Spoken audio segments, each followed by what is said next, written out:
ഹരേ കൃഷ്ണ. നിങ്ങൾ ഭഗവാൻ ശ്രീകൃഷ്ണന്റെ കാൽപാദത്തിന്റെ പാടുകൾ കണ്ടിട്ടുണ്ടോ? ഭഗവാൻ ശ്രീകൃഷ്ണന്റെ പാദമുദ്ര പതിഞ്ഞ ഒരു പാറയും അതിനുള്ളിലായി ഒരു അമ്പലവും. ഇത് കണ്ടാണിശ്ശേരി ഗ്രാമത്തിൽ സ്ഥിതി ചെയ്യുന്ന അപൂർവമായ ഒരു ക്ഷേത്രമാണ്.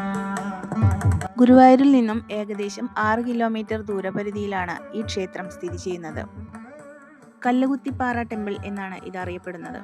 ഭഗവാൻ ശ്രീകൃഷ്ണൻ ഇവിടെ ഗോക്കളെ മേയ്ക്കാൻ വന്നപ്പോൾ ഭഗവാന്റെ പാദമുദ്ര ഇവിടെ പതിഞ്ഞെന്നും ഗോക്കൾക്കായി ഒരു ജലസ്രോതസ്സും ഇവിടെ ഉള്ളതായും വിശ്വസിക്കപ്പെടുന്നു. ഭഗവാന്റെ പശുക്കിടാങ്ങൾ ഉപയോഗിച്ചിരുന്ന ഈ ജലസ്രോതസ് പാറക്കെട്ടിന് മുകളിലാണ് സ്ഥിതി ചെയ്യുന്നത്. കടുത്ത വേനലിൽ പോലും വറ്റിപ്പോകാത്ത ഒരു ജലസ്രോതസ്സാണിത്. ഇതിന് നല്ല ആഴമുള്ളതായും വിശ്വസിക്കപ്പെടുന്നു.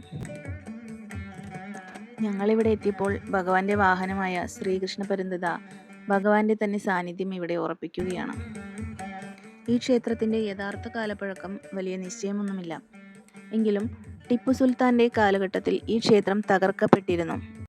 പുരാതന കാലത്ത് നിലനിന്നിരുന്ന അതേ ക്ഷേത്രത്തറയിൽ തന്നെയാണ് ഇവിടെ പുനരുദ്ധാരണവും ചെയ്തിരിക്കുന്നത്. അന്ന് വിഗ്രഹത്തിന്റെ ശിരസ് ഛേദിക്കപ്പെട്ട നിലയിലായിരുന്നു.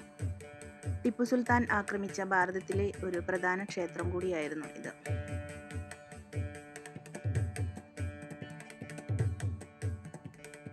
ഇവിടുത്തെ മറ്റൊരു പ്രത്യേകത എന്തെന്നാൽ ഇവിടെ ശ്രീകൃഷ്ണ ഭഗവാന്റെ പാദമുദ്ര മാത്രമല്ല പാറയിൽ പതിഞ്ഞിരിക്കുന്നത്. ഭഗവാന്റെ പാദമുദ്രയോടൊപ്പം ഭഗവാന്റെ പശുക്കിടാങ്ങളുടെ കയറുവലിച്ച പാടുകളും ഈ പാറമുകളിൽ കാണാവുന്നതാണ്. ജാതി മത ഭേദങ്ങളില്ലാതെ ഏതൊരാൾക്കും ക്ഷേത്രാചാരങ്ങൾ പാലിച്ചുകൊണ്ട് ഈ ക്ഷേത്ര ദർശനം സാധ്യമാണ്. ഭഗവാന്റെ തൃപ്പാദമുദ്രയും പശുക്കിടാങ്ങളുടെ കയറുവലിച്ച പാടുകളും ഒരിക്കലും വറ്റാത്ത ആ ജലസ്രോതസ്സുകളും വളരെ അത്ഭുതകരമായി തോന്നി. പ്രകൃതി രമണീയമായ ഒരു സ്ഥലത്താണ് ഈ ക്ഷേത്രം സ്ഥിതി ചെയ്യുന്നത്. ഗുരുവായൂർ വരുന്നവർ തീർച്ചയായും ഈ ക്ഷേത്രവും സന്ദർശിച്ചിരിക്കണം. കാരണം ഭഗവാന്റെ തൃപ്പാദം പതിഞ്ഞ ഇടമാണിത്. ഹരേ കൃഷ്ണ.